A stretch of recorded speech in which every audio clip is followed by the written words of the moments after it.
Hey there, Orioles fans. Today is Wednesday, June 8th, 2022, and welcome back in to the Locked On Orioles podcast, part of the Locked On Podcast Network, your team every day. As always, I'm your host, Connor Newcomb, and coming up on today's episode, we recap a pretty exciting Orioles win, 9-3 over the Chicago Cubs on Tuesday night. Orioles hit 5 homers. The offense was going up and down the lineup, and they come up with the W in the first of a 2-game series.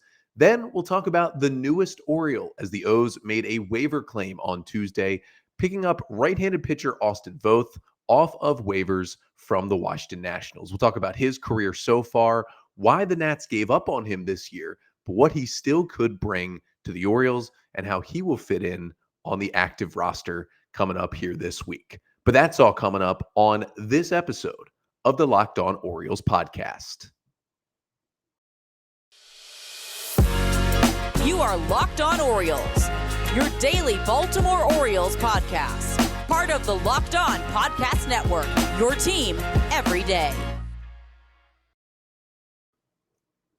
So back here for a Wednesday episode. Sorry for not getting an episode out on Tuesdays. You can probably hear now and will hear throughout the rest of this episode, my voice not all the way back. I was struggling doing Monday's episode. I had no chance to give you a Tuesday episode, and we're going to power through this one. Should be okay. And then by tomorrow's pod, should be back and ready to go. Again, was a little under the weather last week, was already starting to lose the voice. Then got better, health-wise, but spent the weekend at Bob Turtle Smith Stadium as my beloved Maryland Terrapins were oh so close to winning the College Park Regional, advancing to the Super Regionals in the NCAA Division I men's baseball tournament. But Jeff Head, the home plate umpire, had other plans apparently in the 8th inning on Monday night. You can blame him for most of my voice being gone and no episode on Tuesday. But I'm back here with you. And first, just want to thank you for making Locked On Orioles your first listen of the day. Locked On Orioles, free and available on all podcast listening platforms, Apple Podcasts, Spotify, wherever you may listen.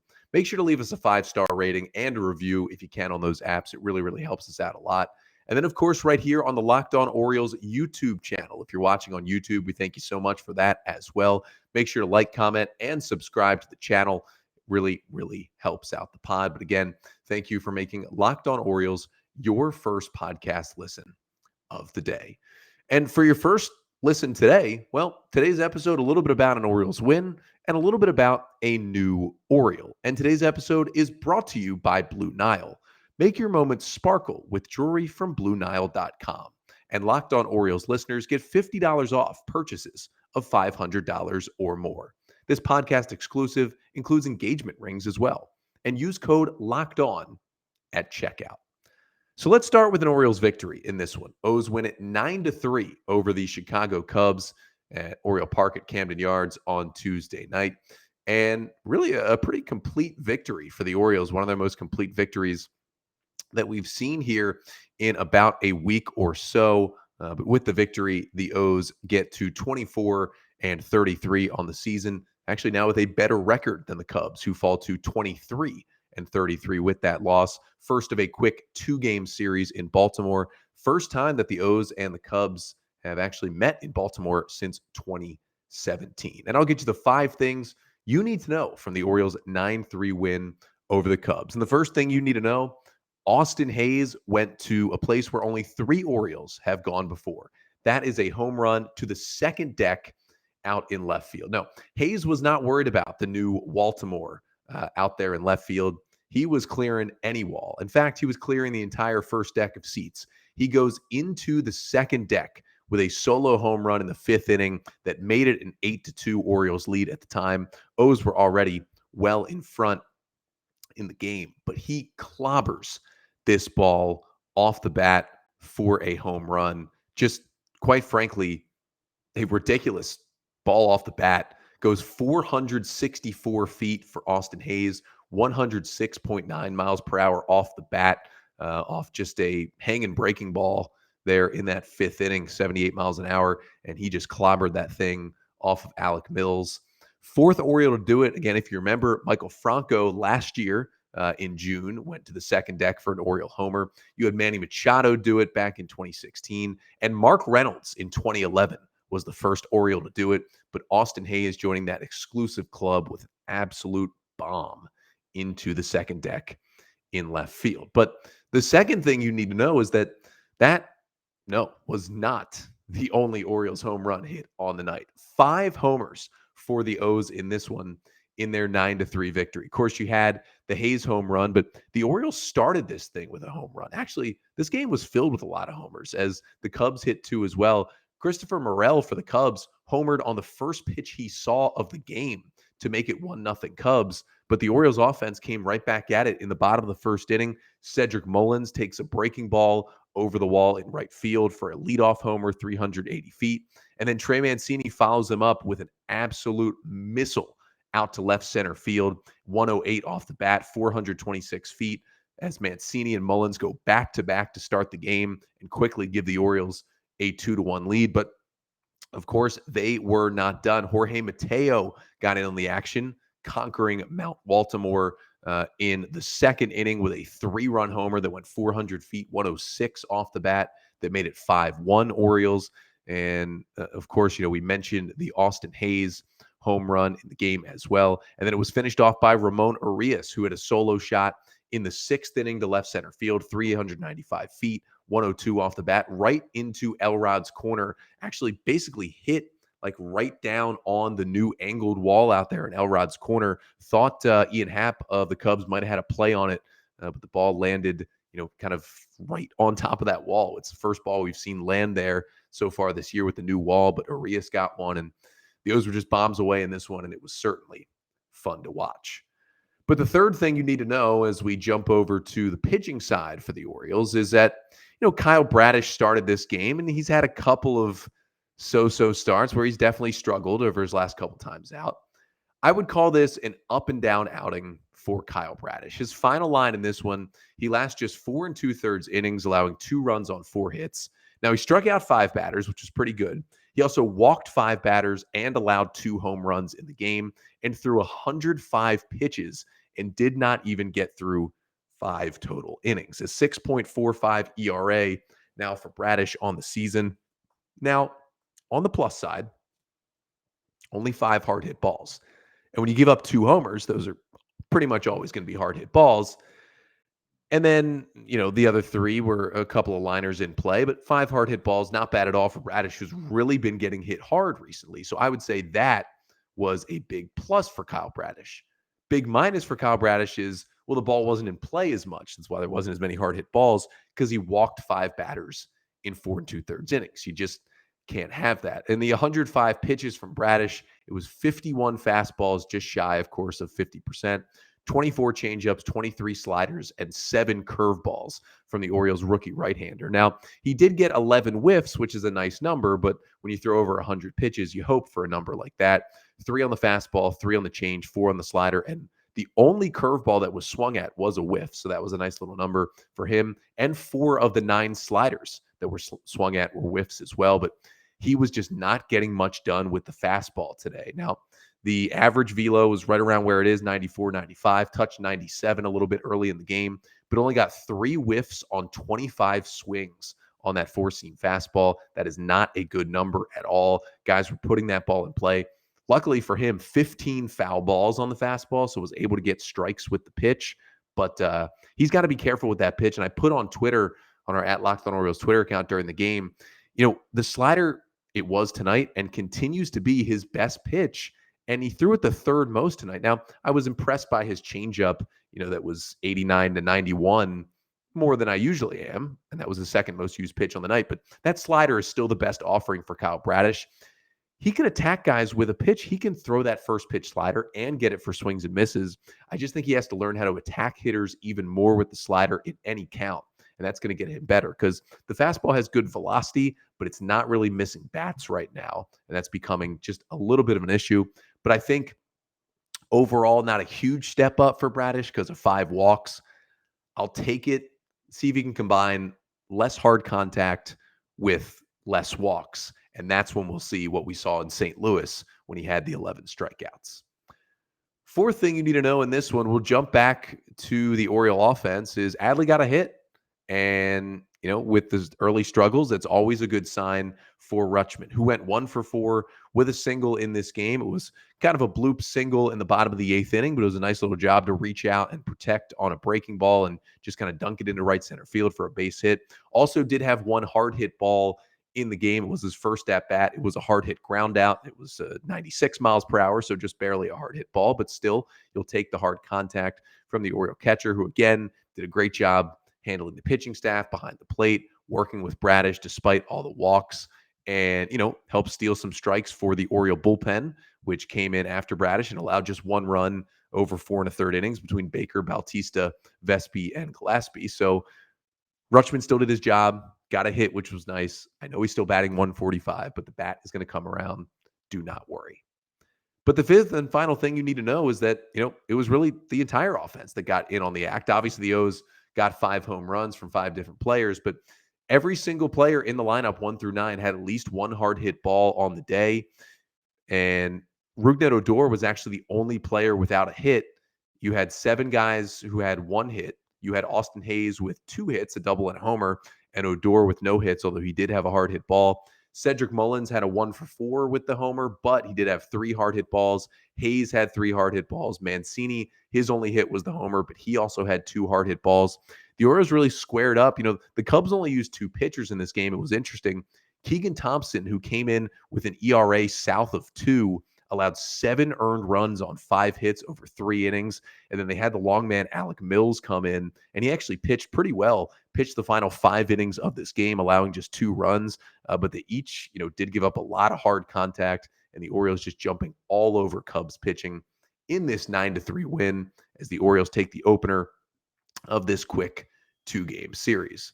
So the O's will go for the little 2-game sweep on Wednesday night, and they may have a new arm in their bullpen trying to help them out. That is Austin Voth, who the Orioles claimed off waivers from the Nationals on Tuesday. And coming up next, I'll tell you a little bit about Voth's career so far, and then how he could help the Orioles out of the bullpen, or maybe even in the starting rotation.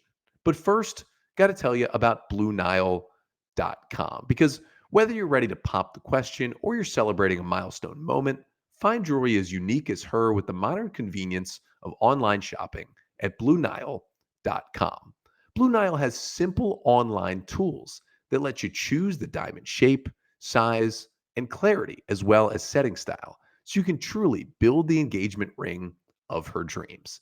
Then Blue Nile's bench jewelers will then handcraft her perfect engagement ring, and each ring is one of a kind. And if you have questions, there's somebody on hand, a jewelry expert, 24/7, available via phone or chat to help you find that perfect piece of jewelry.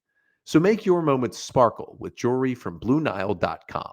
And Locked On Orioles listeners get $50 off purchases of $500 or more. This podcast exclusive includes engagement. So use the code Locked On. That's code Locked On. Plus, every order is insured, ships free, and arrives in discreet packaging that won't give away what's inside. Shop stress-free and find your forever piece. Go to BlueNile.com today. So the Orioles win it 9-3 over the Chicago Cubs. And they also added not just a win, but added a new player to the organization and shortly to the roster on Tuesday. And that new player was Austin Voth, who the Orioles claimed off waivers from the Washington Nationals on Tuesday. Now, to make room for Voth on the 40-man roster, Cody Sedlock, who had recently been optioned back down to AAA Norfolk after making his major league debut, was DFA'd by the Orioles. But let's start with Austin Voth, his career so far, and kind of what he has looked like since getting to the big. So Voth, a 29-year-old right-handed pitcher who actually turns 30 later this month, was a 5th-round pick by the Washington Nationals in 2013 out of the University of Washington. Now, he's arbitration eligible after this season and would be a free agent after 2025 if the Orioles did hold on to him that long. But Voth had pretty good numbers in the Nationals system. Took him a little bit longer than he would have liked to get to the big leagues, but finally did get there in 2018. July 14th of 2018 made his big league debut, but only pitched 12 innings that year for the Nationals. Now, he came back and pitched a little bit more in 2019, made 9 starts for the Nats in 19, and had a 3.30 ERA. And although he, really wasn't part of the Nats World Series run, he did pitch pretty well in the regular season for Washington that year. And then he came back in 2020 in the shortened season, and all that success from 2019 kind of just went away. He made 11 starts for the Nats in 2020 and had a 6.34 ERA. So a lot of questions surrounding Voth coming into 2021, and the Nats answered those questions by moving him into the bullpen. He made 49 appearances. Just one of them was a start in 2021. He had a 5.34 ERA in 57 and a third innings. He allowed 57 hits, struck out 59, walked 28, and allowed 10 home runs. The numbers still were not good for Voth. And once again, the Nats had him pitching out of the bullpen to start this season. Now, you would think with, these kind of back-to-back years with bad numbers, why was he still in the Nats? Well, if you're not in the know, the Washington Nationals are a complete disaster this year, and so they're taking any arms they can get. And Austin Voth obviously is somebody who's been around, so he got another shot in the bullpen, and it has not gone well. He made 19 appearances out of the pen for the Nats this year before they designated him for assignment back earlier this week. And Voth had a 10.13 ERA for the Nationals this season. In 18 and 2/3 innings, he allowed 34 hits. He did strike out 18 batters and walk only 6, but he allowed 4 home runs, and the 34 hits in less than 19 innings is an astronomical number. Now, what I will say is he's still throwing strikes, only 6 walks in 18 and 2/3. And the other thing is he's not nearly as bad as his ERA has shown this season. Despite a 10.13 ERA for Voth, just a 4.96 FIP. That's fielding independent pitching, a stat that tries to do a better job of calculating ERA in terms of how good your defense is, different ballpark factors. So a 4.96 FIP tells you that, if there weren't extenuating circumstances, he'd have an ERA closer to 5 rather than 10. Is that still good? No, but he's not a 10 ERA pitcher in terms of talent. In his MLB career, about 182 innings, a 5.70 ERA, about 9 strikeouts, and 3.5 walks per 9. But the real issue came lately with the Nationals. He had a really bad start to the year for the Nats. Then he had about a 10 appearance run where he was pretty good. He'd actually gotten his ERA down below 4, and then his last 5 appearances in a Nationals uniform were an absolute nightmare and basically forced, Rizzo and the Nationals to designate him for assignment. In his final 5 appearances out of the Washington bullpen, he threw just 5 innings, allowing 15 earned runs on 16 hits, only 2 strikeouts to 3 walks and 2 homers. That is a 27.00 ERA over his last 5 innings in a Nats uniform. Was just putrid. They essentially had to make the move that they did. So the question kind of becomes, well, how was the guy that was a 5th-round pick that was pretty good early in his career and has been in the big leagues this long? Well, what went off the rails? Well, you got to kind of look at what changed, at least with how effective his stuff was. In terms of what Voth throws at this point in his career, it's a 4-seam fastball, a cutter, and a curveball. We'll start with the 4-seamer. Throws it about 44% of the time. It's 93 to 95, and it's got a pretty good spin rate. He's in the upper echelon of spin rate on the fastball. And when he throws that pitch up in the zone, it's really effective. And he tries to get it up in the zone as much as he can. And that pitch, when he's good, he gets guys to chase it up and out of the strike zone. And actually this year, the only time guys have really chased pitches against him are those high fastballs. As you see from a lot of guys, they throw the high spin fastball, you throw it up above the zone, basically rises to hitters, or it looks like it does, and you get swings and misses. So that's his most thrown pitch. Second most used pitch is the cutter. Throws that about 28% of the time. It's a pitch, 89 to 91. It's been hit around this year, a 385 batting average against that pitch. He used to throw a slider. He's kind of changed that to a cutter over the years. Early in his major league career, it was a slider, but the last 2 or so years, he's kind of tightened it up, added 3 or 4 miles per hour, less break, and turned it into a cutter. And it really hasn't been a great pitch since he's done that. But the third pitch is the pitch that everyone needs to keep their eye on. Now, for some reason, He's thrown it the third most this year. It's his curveball. Also throws it about 28%. He's basically thrown like a handful less curveballs than he has cutters this year. Throws that curve about 77 to 79 miles per hour. And the good on the curveball, it is in the 96th percentile in baseball in terms of spin rate. That's really, really good. Has one of the highest spin rates in the league among any guys with curveballs. That means basically, in more old school terms, that curveball drops off the table suddenly better than almost any curveball in Major League Baseball. The issue with the curveball is that it's always been his strikeout pitch, his whiff pitch, his go-to pitch when he was good. That pitch has, for some reason, just abandoned him this year. He's lost a lot of the command on that pitch, and it has frankly killed him. The spin rate is still there. The drop-off is still there. It's still got really good movement profile. That's all still there. He just hasn't been able to command that pitch at all, and it showed. That curveball, these are legitimate numbers. And it's not like he's thrown this pitch, 5 or 6 times. He's thrown it 28% of the time in a good sample size.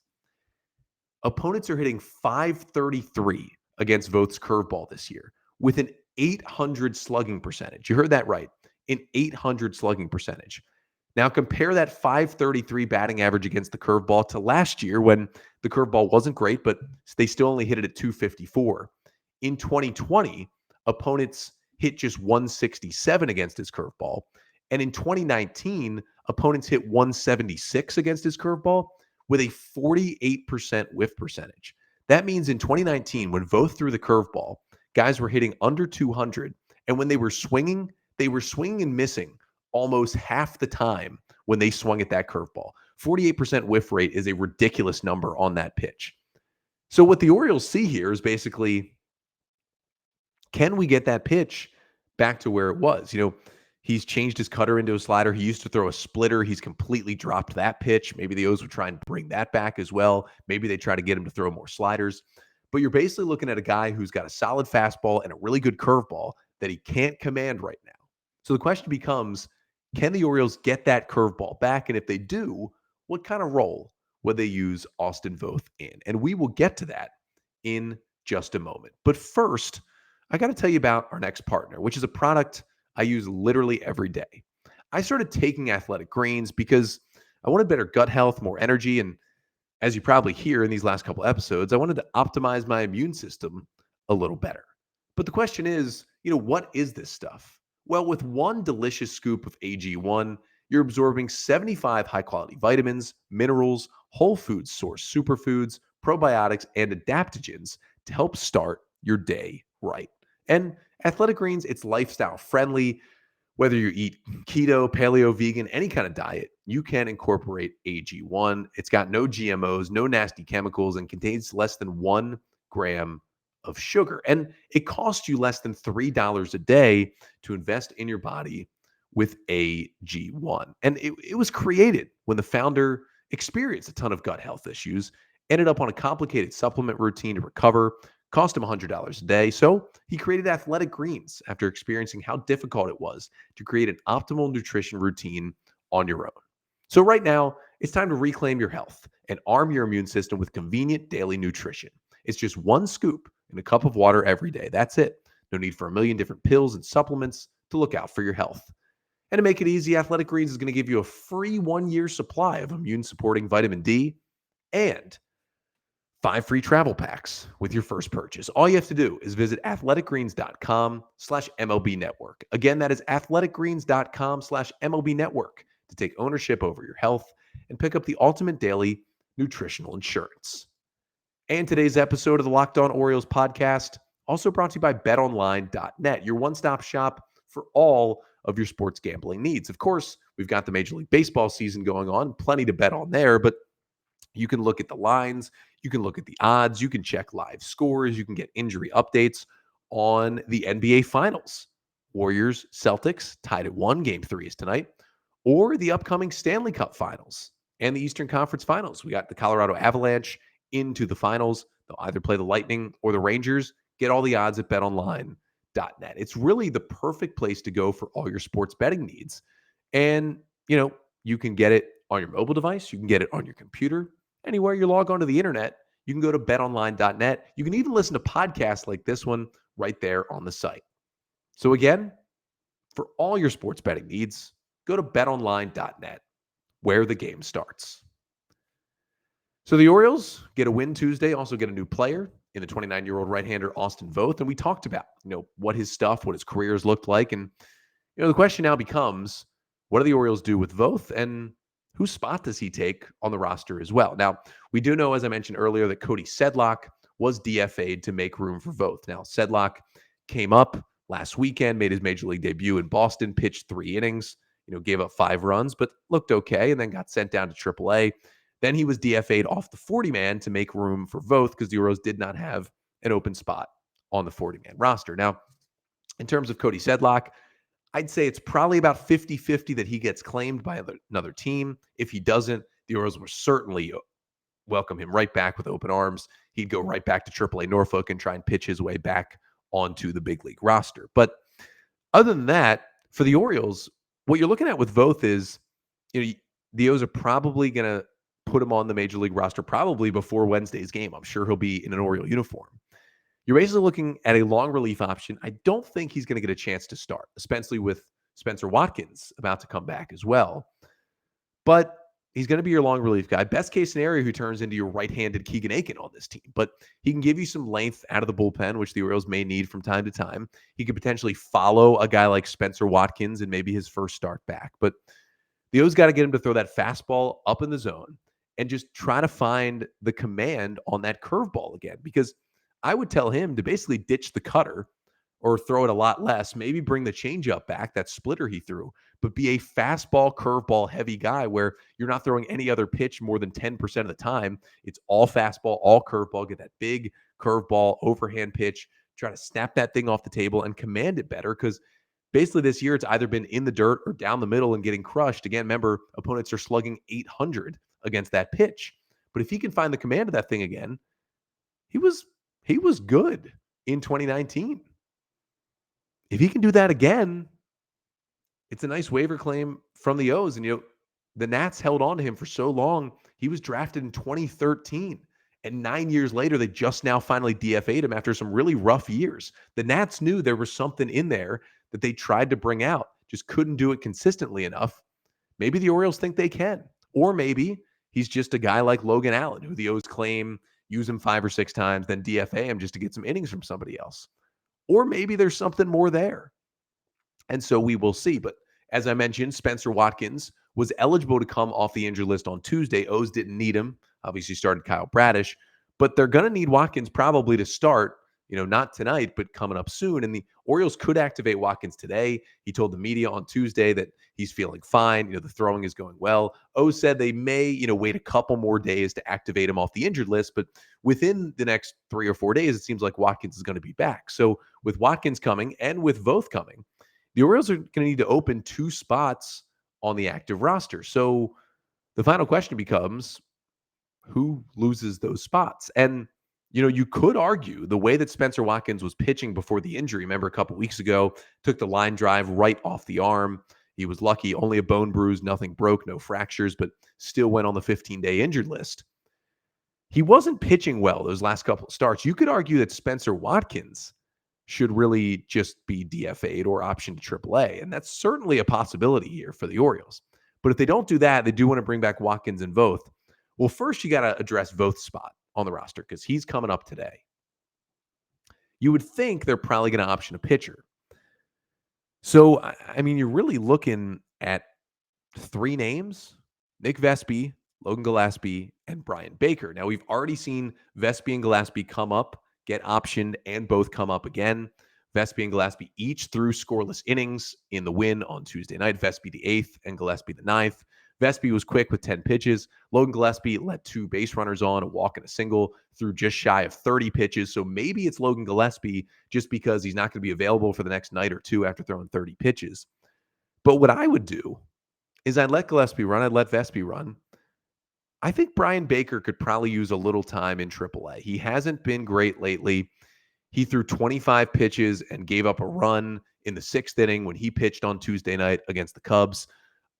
I believe he has options, and I think he could use just a little time in AAA to reset And if I were the Orioles, if I were Mike Elias, I would send Brian Baker down to give the spot to Austin Voth. Now, you could also send down a position player. Obviously, you have guys like Tyler Nevin and Ryan McKenna who have options. I do not want to see Nevin go back down. He obviously came up when Chris Owings went on the bereavement list. Owings was activated off the bereavement list before Tuesday's game. They had opened a spot when they optioned Marcos Duplan down to AAA after Sunday's game. So Nevin stayed around with Owings back. But with those guys on the roster, you just don't need Chris Owings. So don't send Nevin down again. Don't send McKenna down again. Those guys have mastered AAA. Keep them the bigs. Just DFA Chris Owings. This is the time. You're adding 2 pitchers. Okay, option Gillespie or option Baker as the pitcher, but make the position player move. Don't send down the prospect. It's time. It's time to get rid of Chris Owings. It's just time. It's got to be time. Do I think they're going to do it? Honestly, no, because I've thought the O's are going to do it 10 times already this year and they didn't. But it's time. I hope it's not Nevin. I hope it's not Vespi. I hope it's not McKenna. It really could be. Again, I would DFA Owings, option Baker, and add Voth and Watkins to the roster. I would even consider just optioning Watkins or DFAing Watkins because he hasn't been great.